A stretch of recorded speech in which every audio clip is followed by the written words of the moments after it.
Fala pessoal, tudo bem? Vamos analisar duas notícias de bancos brasileiros. A primeira é do valor econômico. Pela primeira vez, Itaú tem lucro maior que Bradesco e Santander somados.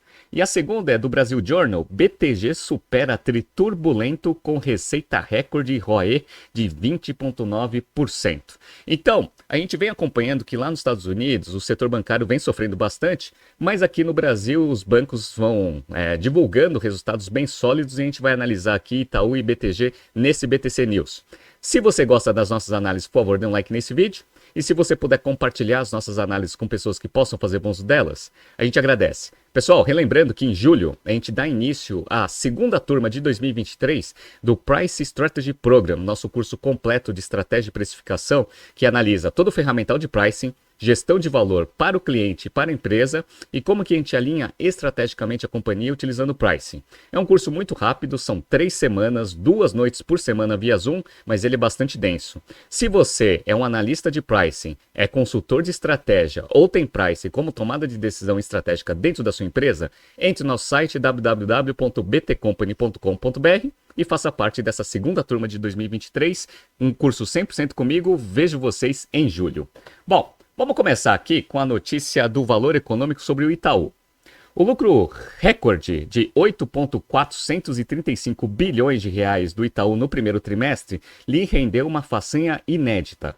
Pela primeira vez, o resultado superou aquele dos dois principais rivais privados, Bradesco com 4,2 bilhões e Santander com 2,1 bilhão. Tiveram um lucro combinado de 6,4 bilhões de reais. Então, se você somar aqui o lucro dos dois principais concorrentes privados, ainda fica longe do lucro reportado aqui pelo Itaú. Então, o Itaú tá muito bem, né?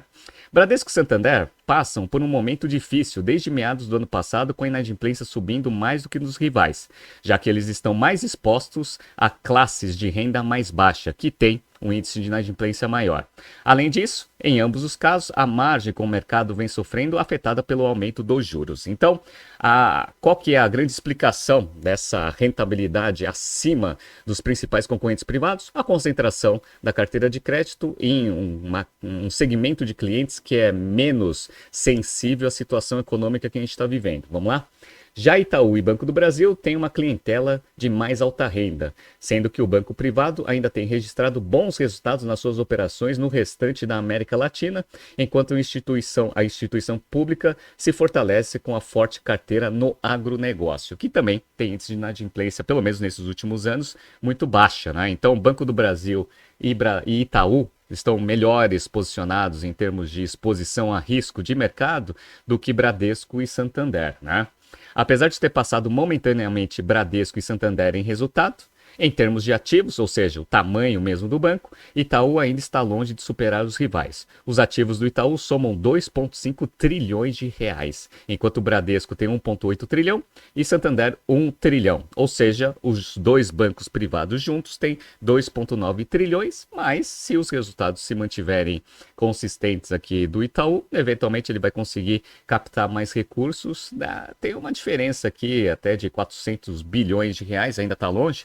Mas se mantiver esse ritmo aqui, o Itaú, mais cedo ou mais tarde, vai passar os dois principais concorrentes, né? Então, vamos analisar aqui os resultados divulgados na semana passada, só para a gente entender um pouco da composição do resultado aqui do Itaú, né?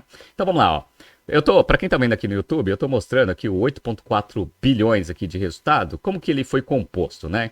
Então, ó, produtos bancários, que compõem a receita do negócio, cresceu 13,4% em relação ao primeiro trimestre de 22, chegando a 37,4 bilhões de reais. O custo aumentou um pouco, né? Então aumentou 30,4%, principalmente por causa dessa linha aqui, ó. Não sei se vocês estão vendo, despesas de provisões para créditos de liquidação duvidosa. Aumentou 28,7%. Que é o quê? É as provisões maiores, dado que o índice de inadimplência vem aumentando desde o começo do ano passado, né? Uma coisa que eu queria só destacar aqui na parte de receita é que houve um crescimento muito grande aqui na margem com os clientes, 20%, ou seja, os produtos financeiros que a gente toma com o Itaú, eles estão com uma margem maior, né? Então é gente que sofre. E receita de prestação de serviços aumentou 5,9% e a operação de seguros cresceu 8,8%. Tá? Então, uma carteira bem diversificada aqui em termos de receita, tá? Que fez aqui o resultado ser 14,6% maior em relação ao primeiro trimestre do ano passado, que era de 7,4 bilhões de reais, agora chegou a 8,4 bilhões, né? Beleza. Quando você abre aqui por áreas, né, de atuação aqui do banco, a gente percebe o seguinte, né? Então, ó, produtos bancários, dos 37,5 bilhões aqui do total, 21,8 veio de crédito, meio bilhão aqui veio de trading, serviços e seguros 14,9 e aí excesso de capital só 0,2. E aí, uma coisa que é interessante a gente ver é o ROE, o Return on Equity aqui, do Itaú chegou a 20,7% aqui no trimestre, sendo que crédito tem um ROE de 10,4%, trading 21,3% e esse caiu bastante em relação ao primeiro trimestre do ano passado, que tinha um ROE de 32,6%, então a parte de trade está dando uma rentabilidade bem menor. A parte de seguros e serviços teve um ROE de 45,3% contra 39,7%. E esse aqui aumentou, né, o capital regulatório médio aqui para 46,6 bilhões contra 46, né? Então, vocês veem aqui um pouco da divisão por área de negócios e área de atuação. A parte de crédito, que representa bastante, tem um ROE mais baixo. E a parte de seguros, que vem crescendo bastante, que é a segunda linha principal aqui de receita do negócio, tem um ROE altíssimo, 45,3. No agregado, quando você pega todas as unidades de negócio, 20,7 de ROE, que é um ROE interessante aqui para o setor financeiro, né? Um índice importante para a gente analisar que a qualidade do crédito concedido para mercado do Itaú é o NPL de 90 dias. Lá no primeiro trimestre de 22, esse índice estava em 2,6, agora está em 2,9. Mas uma boa notícia é que esse 2,9 era exatamente o mesmo índice que estava no quarto trimestre de 22, ou seja, aquele processo de aumento do percentual de NPL de 90 dias parece que se estabilizou. Isso é bom porque mostra que talvez o Itaú já tenha passado pelo pior em termos de qualidade de crédito que aconteceu no ano passado. Quando a gente pega só Brasil, a gente percebe o seguinte, ó, para pessoa física, esse NPL era de 4,1 lá em março de 22, agora está em 4,9, mas estabilizou também em relação ao quarto trimestre de 22. Para pequenas e médias empresas, esse índice era 2,3, agora está em 2,3 também, então está estável aqui desde o ano passado. E grandes empresas, esse índice aqui ele até melhorou. Ele era 0,5%, foi para 0,1%. Então, será que a qualidade de crédito agora, ou seja, a pressão de inadimplência no mercado, pelo menos na carteira do Itaú, já chegou no seu pior cenário, que foi o quarto trimestre de 22? Parece que sim, mas vamos analisar ali os próximos trimestres divulgados aqui pelo Itaú. Então, Itaú, de parabéns aí, esse primeiro trimestre foi um trimestre histórico. A composição, a estratégia de concessão de crédito foi muito bem feita, o que está fazendo a empresa sofrer menos em relação aos seus principais concorrentes privados, Bradesco e Santander. Bora, agora vamos analisar um banco que tem uma característica um pouco diferente, porque ela tem uma concentração muito forte, não na parte de varejo, mas sim na parte de atacado, que é o BTG. Então vamos lá. BTG supera Tri Turbulento com receita recorde e ROE de 20,9%. Vamos lá. O mercado de crédito congelou, a indústria de fundos tomou saques brutais e bancos regionais americanos quebraram. Ainda assim, o BTG Pactual reportou uma receita recorde de 4,8 bilhões de reais e o lucro quase recorde no primeiro trimestre aqui de 23. O bottom line de 2,26 bilhões de reais foi 10% maior que no mesmo período do ano anterior e só não superou 2,3 bilhões reportados no terceiro trimestre do ano passado. Então, primeiro trimestre forte aqui para o BTG também. A captação de Net New Money desacelerou para 43 bilhões no trimestre, incluindo Asset e Wealth. Mas ambas as áreas tiveram receitas recordes também. Então o nível de captação deu uma desacelerada, mas ainda está em níveis altos aqui, 43 bilhões, né? O BTG Asset Management captou 12,5 bilhões de reais, um volume substancialmente abaixo dos 4 trimestres anteriores em função dos resgates que atingiram os fundos de renda fixa depois dos eventos da Light e da Americanas. Então o investidor ele fica meio com o pé atrás quando ele começa a tomar principalmente prejuízo em produtos de renda fixa, né? Então você tem um poder ali de convencimento menor quando você não entrega resultados, principalmente por causa desses dois casos aqui, né? Já o Elf captou 30,7 bilhões, uma queda de 12% em relação ao trimestre anterior, mas em linha com a média de 2022. Praticamente o mesmo fator aí de influência, né? Rendimentos menores ali do que tinham sido prometidos ali pelo banco para os seus grandes investidores. Eventualmente, os investidores buscam alternativas de mercado para alocar o seu capital, né? O BTG agora tem a custódia de 1,28 trilhão de reais de recursos de terceiros, 23% mais do que no ano antes, né? Então é interessante até a gente comparar o tamanho aqui do Itaú em relação aos outros, né? O BTG tem 1,28 trilhão, o Itaú tem 2,5 trilhões aqui, né? Então ainda o BTG é muito abaixo que do Itaú, mas dado que tem uma operação aqui de atacado muito maior do que de varejo, eventualmente é um valor interessante aqui, se a gente for comparar bancos com a mesma característica, né?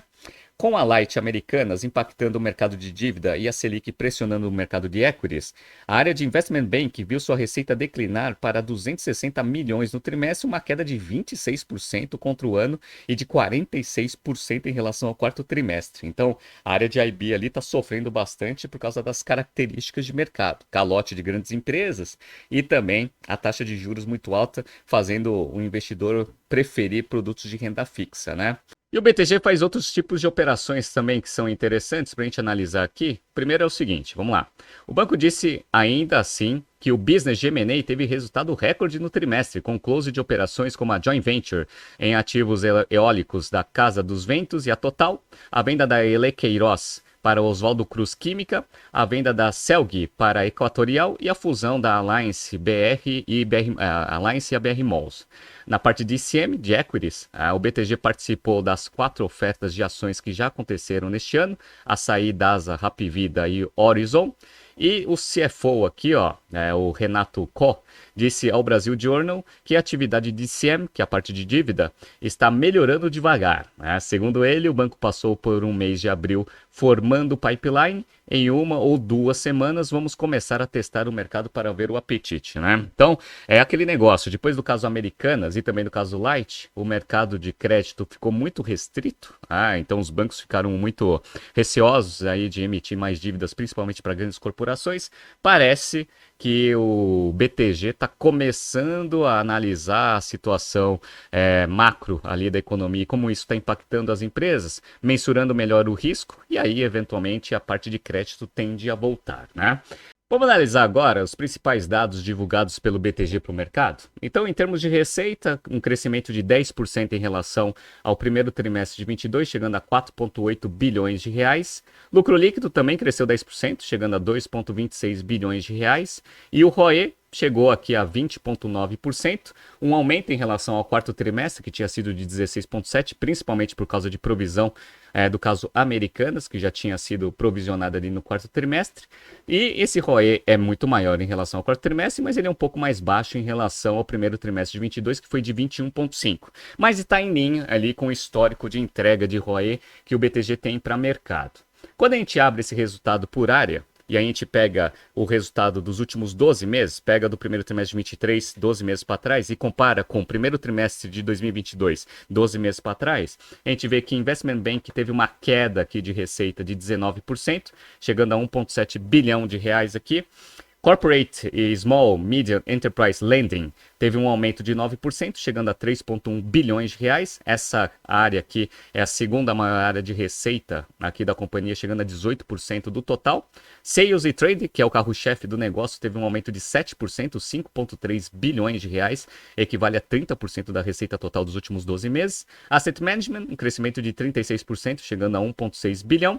Wealth Management, um crescimento de 47% aqui, 2,6 bilhões de reais. E aí depois tem aquelas outras atividades. Então, no agregado aqui dessa notícia do BTG, a gente percebe que esse banco ele está sólido. Primeiro trimestre foi muito bom em termos de receita, teve ali algumas perdas em algumas unidades de negócio, principalmente por causa das condições tanto de crédito, ali caso Americanas e Light, e também das taxas de juros muito altas. No entanto, o carro-chefe do negócio se mantém forte e o banco continua saudável com índices de rentabilidade aí médios que ele vem entregando para o mercado. Então, tanto Itaú quanto o BTG com bastante solidez aqui nos seus resultados. Então, o mercado financeiro, o mercado bancário aqui no Brasil, com uma característica bem diferente da situação dos bancos lá nos Estados Unidos. Vamos ver os resultados dos outros bancos e a gente vai trazendo aqui essa situação aqui no BTC News.